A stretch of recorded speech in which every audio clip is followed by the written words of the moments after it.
Hello my dear students, good evening. Myself is your Krishna sir. Welcome to my channel, Trippy Classes. I hope you all are happy and healthy. So with a lovely smile, let's start today's concept. Today's concepts are rotation of mirror, rotation of incident ray, and number of images between two plane mirrors inclined at certain angle. Yes or no? आज बात करेंगे बहुत ही बड़ा concept of plane mirror of ray optics. So देखते हैं one by one. तो खास चलते हैं रोटेशनल मिरर. यहाँ पे क्या है ना, मिरर का जो इंसिडेंट रे उसको कांस्टेंट रखेंगे, मिरर को रोटेट करेंगे, चाहे वो क्लॉकवाइज करो या एंटी क्लॉकवाइज करो. जब रोटेट करेंगे मिरर को, देखेंगे उसका रिफ्लेक्टेड रे कहां और कितना एंगल में रोटेट होता है. आई बात समझ में? तो ये होता है तुम्हारा एक्स वाई प्लेन मिरर का इनिशियल पोजीशन, जिसका इंसिडेंट रे होता है एओ, ओबी होता है उसका रिफ्लेक्टेड रे, और ओएन होता है उसका नॉर्मल. आपको पता है नॉर्मल इंसिडेंट रे के साथ जो एंगल करता है उसको कहते हैं एंगल ऑफ इंसिडेंस. वही नॉर्मल रिफ्लेक्टेड रे के साथ जो एंगल करता है उसको कहते हैं angle of reflection. And from laws of reflection you know angle of incidence is equal to angle of reflection. तो हम लिख सकते हैं यहाँ पे I इक्वल्स टू क्या होगा, R होगा. तो इसको इक्वेशन में मान दिया, angle of incidence equal angle of reflection. अब हमारा काम क्या है, जो प्लेन मिरर है उसको रोटेट करेंगे, चाहे आप क्लॉकवाइज करो या एंटी क्लॉकवाइज करो, कोई भी ऑर्डर में करो.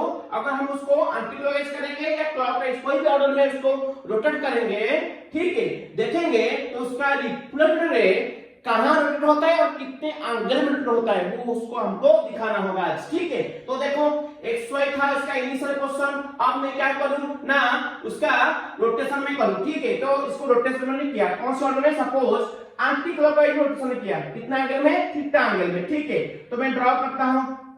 तो ये होता है उसका रोटेशन के बाद मिरर का, प्लेन मिरर का जो पोजीशन आया, इसका नाम देते हैं हम एक्स डैश और वाई डैश.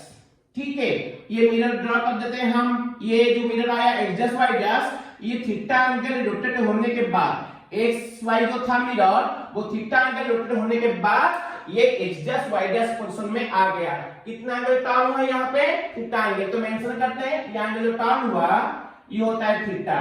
अगर इधर थीटा टर्न होगा तो इधर भी कितना टर्न होगा, वही थीटा, क्योंकि दोनों एंगल क्या है, वर्टिकली अपोजिट एंगल. ये थीटा होगा तो वो भी क्या होगा, थीटा होगा. आई बात समझ में? अब क्या करेंगे, देखेंगे इसको हम थीटा एंगल घुमा दिए. कौन से ऑर्डर में घुमाए बताओ, ऐसे घुमाए, ऐसे घुमाए, मतलब ये एंटी क्लॉकवाइज ऑर्डर. ठीक है, इसको लिखेंगे ए सी डब्ल्यू, बोले तो एंटी क्लॉकवाइज. ये भी वाई चला, वाई डैश को कौन से ऑर्डर में, एंटी क्लॉकवाइज. ठीक है, तो प्लेन में जो एक्स वाई था इनिशियली, इसको हम थीटा एंगल में एंटी क्लॉकवाइज क्या करें, घुमा दिए. तो देखेंगे तो उसका रिफ्लेक्टेड रे कितना एंगल घूमेगा और कौन से ऑर्डर में घूमेगा, क्लॉकवाइज या एंटी क्लॉकवाइज. तो उससे पहले हम ये मिरर का जो सेकंड पोजीशन आया एक्स डैश वाई डैश, उसके ऊपर नॉर्मल ड्रॉ करेंगे. इसका नॉर्मल क्या होगा, ड्रॉ कर लो. तो यहां से एक परपेंडिकुलर ड्रॉ कर लो, वो X dash Y dash mirror के ऊपर, ये हो जाएगा उसका नॉर्मल. तो ड्रॉ किया मैंने, ये हो गया उसका नॉर्मल. इस नॉर्मल का नाम दो ओ एन डैश. आई बात समझ में? तो बताओ एक्स वाई मिरर का नॉर्मल क्या था, O N. X dash Y dash जब रोटेट होने के बाद एक्स डैश वाई डैश आया, उसका नॉर्मल क्या हुआ, ओ एन डैश. वो इनिशियल नॉर्मल और ये नॉर्मल के बीच में क्या होगा, एंगल कितना होगा ना, एंगल उतना होगा जितना ये प्लेन मिरर रोटेट हुआ है. कितना रोटेट हुआ है, थीटा. तो ये भी यहां से यहां थीटा एंगल टर्न होगा. मैं आपको इसका डेमोन्स्ट्रेट करके दिखाता हूं कैसे मिरर को रोटेट करने से जितना एंगल रोटेट करेंगे उसका नॉर्मल उतना एंगल रोटेट करेगा. ध्यान दो, ये मैंने लिया मिरर, ये उसका नॉर्मल. अभी क्या करूं मैं, मिरर को रोटेट किया, मिरर को जितना मैं रोटेट करता हूं उसका नॉर्मल भी उतना घूमता है. आई बात समझ में? तो मिरर को जितना एंगल हम रोटेट करेंगे उसका नॉर्मल भी उतनी एंगल रोटेशन करेगी. इसको याद रखो. तो मिरर ने कितना रोटेट किए थे, थीटा, तो उसका नॉर्मल कितना रोटेट करेगा, थीटा. अब चलते हैं ये जो सेकंड पोजीशन है मिरर का एक्स डैश वाई डैश, उसका रिफ्लेक्टेड रे ड्रॉ करेंगे. सपोज ये उसका हो गया रिफ्लेक्टेड रे, जिसका नाम देंगे हम OB डैश. क्या देंगे, OB डैश, OB डैश. और रिफ्लेक्टेड रे इनिशियली जो रिफ्लेक्टेड रे था OB, वहां से कितना एंगल सपोज घुमा, वो एंगल को हम लेते हैं सपोज वहां पे जो घुमा ओबी से घुमा, वो एंगल को हम लेते हैं सपोज यहां से यहां, इसको हम लेते हैं बीटा। क्या लेते हैं? बीटा। देखेंगे मिरर को थीटा एंगल टर्न करने से एंटीक्लॉकवाइज, ये भी एंटीक्लॉकवाइज घुमाएगा। याद रखो इस केस में अगर मिरर को जो ऑर्डर में आप घुमाओगे उसका रिफ्लेक्टेड रे वही ऑर्डर में घूमेगा। मिरर को कौन सा ऑर्डर में घुमाए थे? एंटीक्लॉकवाइज, उसका जो रिफ्लेक्टेड रे वो भी एंटीक्लॉकवाइज घूमेगा। पर सवाल ये है वो कितना एंगल घूमेगा, इसके कंपेयर में, इसका रिलेशन में रिलेटेड टू थीटा, तो वो बीटा कितना एंगल घूमेगा वो हम प्रूव करेंगे। ठीक है, हाँ सपोज इस एंगल को ले लिए बीटा, जो रिफ्लेक्टेड रे टर्न हुआ ओबी से ओबी डैश। आई बात समझ में? अच्छा, अब चलते हैं फर्स्ट क्वेश्चन के लिए क्या था, फर्स्ट मिरर XY के लिए क्या था, ये था एंगल ऑफ इंसिडेंस जिसको हम क्या कहते थे I, और ये था उसका एंगल ऑफ रिफ्लेक्शन क्या कहते थे R, और I इक्वल R। अब जो नया क्वेश्चन आ गया मिरर का रोटेशन होने के बाद x डैश y डैश, उसका नॉर्मल तो ON डैश हो गया। क्या हो गया? ON dash. तो ON डैश का ठीक है, तो जो नॉर्मल हुआ उसका इंसिडेंट रे के साथ कितना एंगल होगा, ये जो एंगल होगा वो क्या होगा उसका एंगल ऑफ इंसिडेंस, जिसको हम लेते हैं सपोज I डैश, और ये नॉर्मल रिफ्लेक्टेड रे का जो एंगल का वो क्या होगा ना, वो होगा क्या R डैश। क्या होगा? R dash.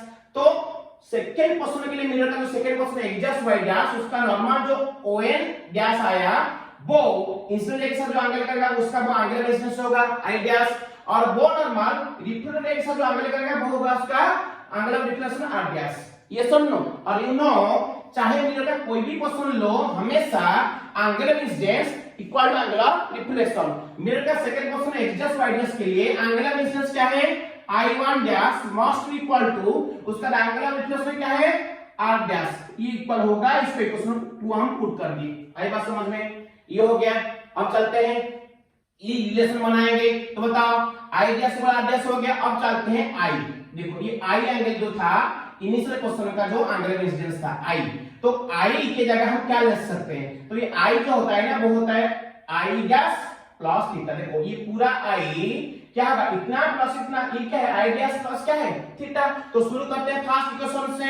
We have I equal क्या है नाउ, और I इक्वल क्या है होता R था, और I की जगह यहां से यहां देखो I, ये I की जगह क्या लिखेंगे ना, ये वाला पार्ट कितना I डैश प्लस ये वाला पार्ट कितना थीटा इक्वल टू। अब चलते हैं R कहां से कहां, देखो इनिशियल क्वेश्चन XY के लिए ये था R, ये होता है angle of reflection for XY position of the mirror. ये सुन लो, ये R का क्या लिखेंगे ना, यहां से यहां पहले कितना बीटा प्लस यहां से यहां कितना होगा बताओ, ये कितना होगा ना, ये पूरा देखो कितना R डैश। ठीक है, और ये कितना थीटा, ये पूरा से ये थीटा को निकाल दो, ये वाला हिस्सा बचेगा, तो ये वाला हिस्सा तो क्या होगा ना R होगा दिस वन बीटा प्लस ये वाला हिस्सा क्या होगा R डैश माइनस थीटा, तो लिखेंगे R डैश माइनस थीटा। अब चलते हैं I डैश के जगह मैं क्या लिखूं, सेकेंड मिरर का क्वेश्चन के लिए उसका angle of incidence equal angle of reflection, so I dash equal क्या होगा R डैश। तो I डैश की जगह मैं लिखूंगा R डैश, बाकी जो था वही रखो, थीटा इक्वल क्या हुआ beta plus R dash minus theta. अब दोनों साइड में क्या कटेगा, R डैश कट जाएगा, इधर रहा थीटा, उधर क्या था जो बीटा माइनस क्या है थीटा, तो माइनस थीटा इधर ले आओ, क्या होगा थीटा, वो माइनस आएगा तो लेफ्ट में क्या होगा प्लस, क्या हो गया बीटा, और फाइनल आपका बीटा क्या होगा, बीटा होगा थीटा प्लस क्या होगा 2 थीटा। ये आ गया तुम्हारा। तो मिरर को जितना एंगल आप रोटेट करोगे उसका रिफ्लेक्टेड रे उसका ट्वाइस एंगल रोटेट होगा। देखो इधर कितना रोटेट किया मिरर को थीटा में, उसका रिफ्लेक्टेड रे जो बीटा आया वो कितना आया थीटा का ट्वाइस आया, 2 टाइम्स आया। तो यहाँ पे कंक्लूजन आपको क्या मिलता है नोट कर लो। कंक्लूजन क्या है, कीपिंग इंस्टेंट रे कांस्टेंट, इंस्टेंट रे को हम कांस्टेंट रखे, इंस्टेंट रे को हम कोई चेंज नहीं किए, वो xy के लिए इंस्टेंट रे जो था x dash y dash question के लिए भी इंस्टेंट रे वही है। सो नोट क्या है ना, कीपिंग इंस्टेंट रे constant if we rotate a plane mirror through certain angle theta, then its reflected ray turns twice of that angle in the same order। ये कौन सा ऑर्डर में टर्न हुआ था एंटीक्लॉकवाइज, ये भी रिफ्लेक्टेड रे एंटीक्लॉकवाइज ऑर्डर में turn हुआ। आई बात समझ में? ये था तुम्हारा रोटेशन ऑफ मिरर के वजह से उसका रिफ्लेक्टेड रे उसका ट्वाइस एंगल रोटेट होता है सेम ऑर्डर में। अब चलते हैं सेकंड केस। यहाँ पे मिरर को रोटेट नहीं करेंगे, किसको करेंगे? Just reverse of first one. Mirror को रोटेट नहीं करेंगे, इंस्टेंट रे को रोटेट करेंगे। आएगा समझ में? देखेंगे उसका रिफ्लेक्टेड रे कितना टर्न होता है और कौन सी ऑर्डर में होता है। आएगा समझ में? तो चलो ड्रॉ करते हैं। फर्स्ट एक्सप्रेस था उसका इनिशियल क्वेश्चन, इसका प्लेन मिरर का। अभी उसको इसका इंस्टेंट रे को क्या करेंगे ना, हम टर्न करेंगे। ये मिरर का क्वेश्चन सेम रहेगा। इंस्टेंट रे को हम टर्न करते हैं। सपोज हम उसको एंटी क्लॉकवाइज टर्न किए, ओ ए ओ था, उसको इधर टर्न कर दिए, इसका नाम दे दिए ए डैश ओ। ये हो गया तुम्हारा इंस्टेंट रे का नया क्वेश्चन। ठीक है, अगर हुआ ध्यान दो कितना एंगल टर्न के, मानो उसको हम थीटा एंगल टर्न कर दिए। कितना एंगल टर्न के? थीटा एंगल टर्न के। यहां से यहां जो आया ओ ए ओ से ए डैश ओ आया, ये एंगल क्या लेते हैं बताओ? थीटा लेते हैं। क्या लेते हैं? थीटा। थीटा एंगल टर्न हुआ। अच्छा मेरे को बताओ, जब इनिशियल स्टेज था, जब हम इंस्टेंट रे को रोटेट नहीं किए थे, इनिशियल जो था इंस्टेंट रे क्या था? एओ था। उसका रिफ्लेक्टेड रे क्या था? ओबी था। नॉर्मल था ओएन। तो लॉज ऑफ रिफ्लेक्शन के हिसाब से तो आई इक्वल क्या होगा? आर होगा। आई इक्वल क्या है? R. Angular incidence equal angular क्या है? रिफ्लेक्शन। अच्छा अभी हम इंसिडेंट रे को इस ऑर्डर में, कौन से ऑर्डर में बताओ? Anti clockwise. ऐसे घुमा, एंटी क्लॉकवाइज थीटा एंगल घुमा दिए। आएगा समझ? जब घुमा दिए बताओ ये इंसिडेंट रे मिरर चेंज नहीं हो रहा है, मतलब नॉर्मल भी चेंज नहीं होगा। तो नॉर्मल सेकंड इंसिडेंट रे के लिए उतना ही रहेगा क्योंकि मिरर का क्वेश्चन चेंज नहीं हो रहा है। तो ये नॉर्मल रहेगा, उसके लिए भी नॉर्मल, इसका नॉर्मल था, इसका भी नॉर्मल। तो बताओ अगर इसका नॉर्मल ये है तो इसका एंगुलर इंसिडेंस क्या होगा ना? यहां से यहां पूरा, जिसको हम क्या लेते हैं बताओ? इसको लेंगे हम आई डैश। देखो आई से आई डैश बढ़ गया क्योंकि ये नॉर्मल नीचे आ गया, मतलब थोड़ा एंगल खोल रहा है, थोड़ा एंगल खोल रहा है। तो आई से आई डैश क्या हो गया? बड़ा हो गया। तो आर से भी आर डैश बढ़ना चाहिए क्योंकि you know from laws of reflection I हमेशा आर से इक्वल होगा। सेकेंड केस के लिए तो जो आई डैश आया वो फर्स्ट केस का आई से ज्यादा हुआ, तो ऑब्वियसली उसका आर डैश भी उसका इनिशियल आर से क्या होना चाहिए? ज्यादा होगा। ज्यादा कब होगा? जब रिफ्लेक्टेड रे नॉर्मल से दूर जाएगा तो आर ज्यादा होगा, उसका आर ज्यादा होगा। तो इसीलिए उसका रिफ्लेक्टेड रे कहां आएगा ना? इधर आएगा। ध्यान दो कहां आएगा? बाहर आएगा। बाहर आएगा तो उसका आर डैश क्या होगा? आर से ज्यादा होगा ना। अगर ये बाहर नहीं आएगा, ऐसे नहीं आएगा, अंदर जाएगा तो छोटा हो जाएगा, बाहर आएगा आर डैश को बढ़ाने के लिए। तो इसीलिए मैंने ड्रॉ किया बाहर की ओर। तो ये हो गया उसका सेकंड क्वेश्चन का रिफ्लेक्टेड रे। जब सेकंड इंसिडेंट रे का रिफ्लेक्टेड रे ये हो गया, जिसका नाम क्या दो बताओ? ये ओ, इसका नाम दो मैं बी डैश। तो ये हो गया ओ बी डैश। ये ए डैश ओ इंसिडेंट रे के लिए ओ बी डैश हुआ रिफ्लेक्टेड रे, कीपिंग इसका मिरर क्वेश्चन कांस्टेंट। ऑब्वियसली उसका नॉर्मल भी कांस्टेंट रहेगा। अगर नॉर्मल कांस्टेंट रहा, ध्यान दो ये सेकंड केस का कौन सा रे है ना? ये सेकंड केस का होता है रिफ्लेक्टेड रे और ये होता है नॉर्मल। तो उनके बीच में जो एंगल आएगा उसका एंगल को क्या कहेंगे? आर डैश कहेंगे। तो आर डैश कहां से कहां होगा ना? यहां से यहां। ये होगा क्या बताओ? R dash. यहां से क्या होगा? ये होगा आर डैश। आई बात समझ में? ये इसके लिए भी नॉर्मल वही होगा, नॉर्मल से रिफ्लेक्टेड रे का एंगल होगा आर डैश। अब बताओ सेकंड केस के लिए, सेकंड केस के लिए देखो, सेकंड केस के लिए लॉज ऑफ रिफ्लेक्शन अप्लाई करो। सेकंड केस के लिए एंगुलर इंसिडेंस क्या है? I dash equal angular reflection क्या है? Are dash. सेम होगा। अभी आई डैश और गोल्स देखो, ये आई डैश बनने से यहां आपको समझ में आता है ये पूरा का पूरा होता है क्या है? I dash. ये आई डैश क्या होगा ना? This one your I plus this one your theta. तो आई डैश की जगह हम क्या लिख सकते हैं? आई प्लस क्या है? थीटा। आई बात समझ में? Equal to R dash. देखो यहां से यहां पूरा होता है आर डैश। ये क्या होगा ना? यहां से यहां आर प्लस सपोज ये रिफ्लेक्टेड रे जितना एंगल टर्न क्या है उस एंगल को हम लेते हैं कितना? जितना टर्न क्या है उसको लेते हैं हम बीटा। क्या लेते हैं? बीटा। यहाँ पे इंसिडेंट रे कितना टर्न हुआ था? थीटा। रिफ्लेक्टेड रे कितना टर्न होता है? Suppose beta. ये कौन सा ऑर्डर में टर्न हुआ था? देखो ऐसे इंसिडेंट रे ऐसे टर्न हुआ था एंटी क्लॉकवाइज। ये कैसे टर्न हो रहा है? और क्लॉकवाइज यहाँ पे ऑर्डर अपोजिट हो रहा है, यहाँ पे ऑर्डर सेम था, यहाँ पे ऑर्डर अपोजिट। यहाँ पे हम इंस्टेंट रे को कैसे घुमाए, एंटी क्लॉकवाइज, उसका डिफरेंट रे कैसे घुमा ना क्लॉकवाइज। देखेंगे वो जो एंगल घूमता है बीटा क्लॉकवाइज मैनर में ओबी से ओबीडियस, वो बीटा का रिलेशन थीटा के साथ क्या होता है चेक। सो अभी बताओ r डैश की जगह हम क्या लिखेंगे, r डैश पूरा का पूरा यहाँ से यहाँ, उसके जगह हम क्या लिखेंगे बताओ, लिखेंगे पूरा ये r प्लस ये होगा बीटा, तो लिखेंगे r प्लस क्या है beta. From laws of reflection first incident ray के लिए उसका i जो है उसका रिफ्लेक्टेड रे के लिए r क्या है वही है, तो i इक्वल r, तो i क्या कर देगा लिखेंगे हम r प्लस ये क्या था थीटा इक्वल टू ये r रहने दो प्लस बीटा, दोनों साइड में r r कट जाएगा, तो थीटा इक्वल क्या होगा बताओ बीटा, हेंस बीटा क्या होगा थीटा। यहाँ पे आपको ये कंक्लूजन मिला, मिरर का पोजीशन को अगर हम कांस्टेंट रख के इंस्टेंट रे को जितना एंगल टर्न करेंगे उसका रिफ्लेक्टेड रे भी उतना एंगल टर्न होगा पर ऑर्डर अपोजिट रहेगा। तो यहाँ पे नोट क्या है बताओ, keeping the position of the plane mirror constant if we turn the incident ray through certain angle theta, then its reflected ray turns the same angle but in opposite order, yes or no।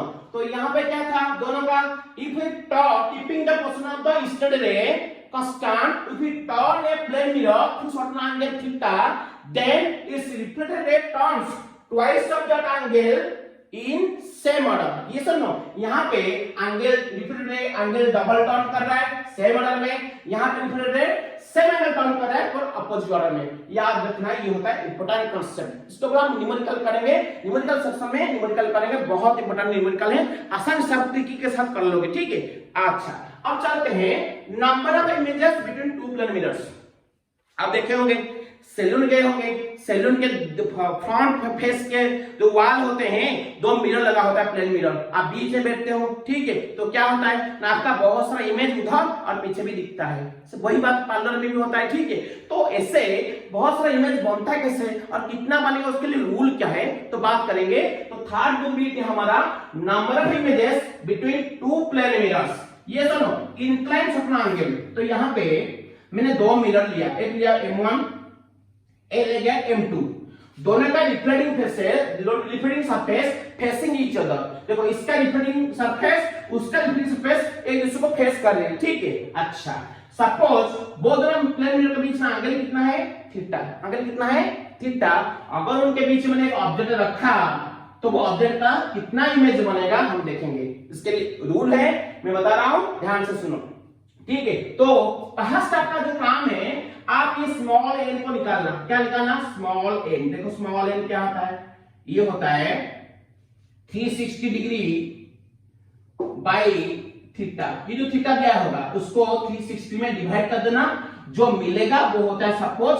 N, small N. आई बात समझ में। अच्छा अब चाहते हैं कुछ case, case one क्या है पता, इफ एन जो मिला 360 डिग्री से ये थीटा एंगल को डिवाइड करने से एन मिला, समझो एन होता है इवन, जैसे कि 2 4 6 8 10 इवन आया तो बताओ द नंबर ऑफ इमेज क्या होगा, द नंबर ऑफ इमेजेस, याद रखो नंबर ऑफ इमेजेस जिसको हम कहते हैं बड़ा एन देते हैं, क्या होगा ना ये जो मिला है इससे एक माइनस कर देना, तो नंबर ऑफ इमेज बड़ा एन क्या होगा ना n माइनस 1, ये हो गया केस 1 ठीक है। याद रखना जब n इवन आएगा तो। अब चलते हैं केस 2, केस 2 में क्या है, इफ n जो मिला अगर वो ऑड होगा, और जैसे कि 3 5 7 9 ऑड होगा तो उसके अंदर में दो सब केस है, याद रखो सब केस 1 ठीक है, सब केस 1। अगर ऑब्जेक्ट इसका जो एंगल बाइसेक्टर है, देखो ये प्लेन मिरर के बीच में एंगल क्या था थीटा, ये जो रेड वाला लाइन में ड्रॉ क्या है ये होता है bisector of the given angle theta. ये थीटा एंगल को इक्वली दो एंगल में डिवाइड कर रहा है, तो ये वाला एंगल अगर लेंगे तो थीटा बाई 2 होगा, आधा हो जाएगा, ये भी थीटा बाई 2 होगा, इसको कहते हैं एंगल बाइसेक्टर। अगर ऑब्जेक्ट एंगल बाइसेक्टर पर नहीं है, कोई भी जगह पे है, इधर है सपोज इधर है ऑब्जेक्ट, ओ लिखा मैंने ये ऑब्जेक्ट इधर है, आई वाज फर्स्ट केस, तो ऑब्जेक्ट इधर रहा हाँ, तो इफ लिख में if the object does not lie on the angle bisector। ये सब किसके ऊपर? एंगल बाइसेक्टर अगर ऑब्जेक्ट नहीं होता तो उसका नंबर ऑफ इमेज क्या होगा? नंबर ऑफ इमेजेस क्या होगा बताओ? बड़ा एल इक्वल टू क्या होगा ना, जितना था उतना होगा। कितना? ये एन है तो एन रहेगा। आई बात समझ में? अच्छा, कि उसका सबकेस टू में कैसे लिखेंगे? सबकेस टू, ठीक है। सबकेस टू क्या है ना, सबकेस टू में लिखेंगे अगर ऑब्जेक्ट कहां होता है, इसका एंगल बाइसेक्टर पर होता है। यहां पे अगर हुआ उसका एंगल बाइसेक्टर रहा, सेकंड केस, तो अगर ऑब्जेक्ट यहां रहा, आई बात समझ में? इफ क्या लिखेंगे? If the object lies on its angle bisector,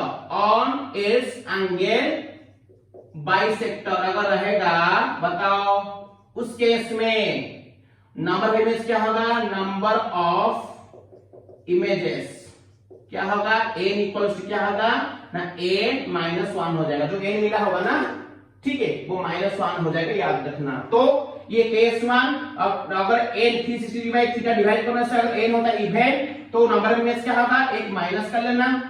अगर और आता है उसके अंदर दो सब केस है, अगर ऑब्जेक्ट एंगल बाइसेक्टर को छोड़कर कहीं पे भी है तो उसका नंबर ऑफ इमेज क्या आएगा ना, इक्वल टू n होगा। और सब केस 2, अगर ऑब्जेक्ट वो एंगल बाइसेक्टर के ऊपर है तो नंबर ऑफ इमेज बड़ा n क्या होगा ना, n-1 होगा। आई बात समझ में? ये सब केस 2। उसके बाद अगर फ्रैक्शन आया तो, यहां पे लिखूं फ्रैक्शन आया तो केस 3, ध्यान दो, लिखा मैंने case 3। If n is a fraction, क्या है? n अगर एक फ्रैक्शन होगा तो, अगर n एक फ्रैक्शन होता है, ठीक है, तो उसका वैल्यू क्या होगा ना, नंबर ऑफ इमेज क्या होगा? द नंबर ऑफ इमेजेस बड़ा n क्या होगा ना, इंटीग्रल वैल्यू। कौन सा वैल्यू? इंटीग्रल वैल्यू होगा। देखो बात करते थोड़ा एग्जांपल। सपोज थीटा मैंने लिया 60 डिग्री, अगर थीटा में 60 लेता हूं, ध्यान दो, तो n क्या होगा? 360 डिग्री बाई थीटा मतलब 60 क्या होगा? 6 होगा। 6 एक इवन है, अगर इवन होता है तो नंबर ऑफ इमेज बड़ा n क्या होगा? इवन से -1 करना, 6 - 1 क्या होगा? 5। अच्छा, अगर ये थीटा मैंने ले लिया, ये थीटा होता है सपोज तुम्हारा कितना? 72 डिग्री। कितना? 72 डिग्री, ठीक है। अगर थीटा होता है 72 डिग्री तो n क्या होगा? 360 डिग्री बाई 72 क्या होगा? 5 होगा। क्या होगा? 5। जो और है, अगर और हुआ तो देखना वो दिया क्या होगा? अगर ऑब्जेक्ट एंगल बाइसेक्टर लाइन के ऊपर नहीं है तो उसका नंबर ऑफ इमेज क्या होगा? वही 5 होगा जो मिला होगा। आई बात समझ में? अगर ऑब्जेक्ट एंगल बाइसेक्टर पर है तो उसका नंबर ऑफ इमेज क्या होगा ना, वो n से -1 करना ना, 5 - 1 क्या होगा? 4 होगा। अच्छा, अगर थीटा में लेता हूं 80 डिग्री, कितना? 80 डिग्री, दो मिनट के बीच में एंगल होता है 80 डिग्री, तो n क्या होगा? 360 डिग्री बाई थीटा मतलब 80, जो होगा 9/2। 9/2 मतलब क्या है? 4.5 जाएगा। 4.5 में ये क्या आ गया? 9/2 मतलब फ्रैक्शन, तो उसका 4.5 है उसका वैल्यू। तो मतलब 4.5 इंटीग्रल पार्ट कौन है? 4, और 0.5 क्या है? डेसिमल पार्ट, तो उसका वैल्यू क्या होगा?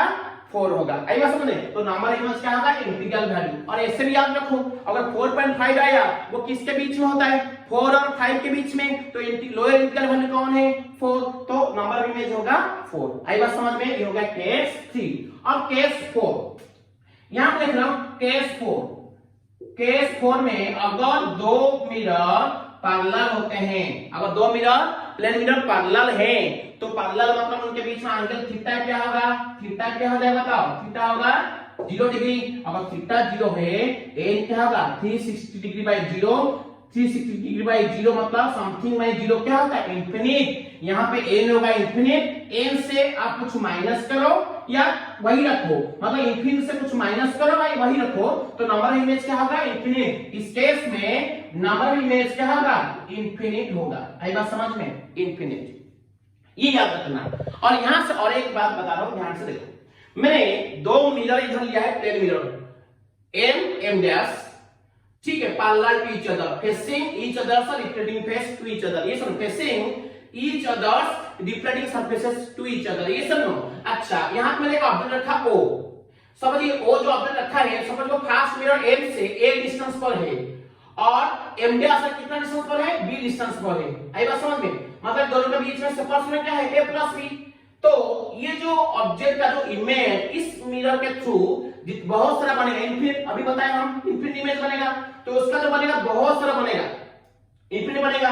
और इस ऑब्जेक्ट का इमेज इसके भी बहुत सारा बनेगा। तो इसका हम क्या दिखाएं बताओ, इस ऑब्जेक्ट का इस मिरर थ्रू में जो इमेज बनता है उसको हम दिखाएं I1 I2 I3, इस तरह डॉट डॉट डॉट डॉट बहुत बनेगा, इनफिनिट तक बनेगा। ये सब नो बहुत बनेगा, डॉट डॉट इनफिनिट। तो ये इधर भी वही, ये जो इमेज बना है इस ऑब्जेक्ट का इस मिरर के थ्रू, तो ये भी बनेगा I1 dash I2 dash I3 dash आगे बढ़ेगा। तो ये जो बहुत सारा जो इमेज आएगा उनका पोजीशन क्या होगा, मिरर से। याद रखो फास्ट M मिरर से उसका क्वेश्चन क्या होगा, फास्ट मिरर में लिखना M मिरर से उसका जो इमेज आएगा पोजीशन क्या होगा, ट्रिक देखो, फास्ट में जाएगा A डिस्टेंस पर, कितना डिस्टेंस, A डिस्टेंस।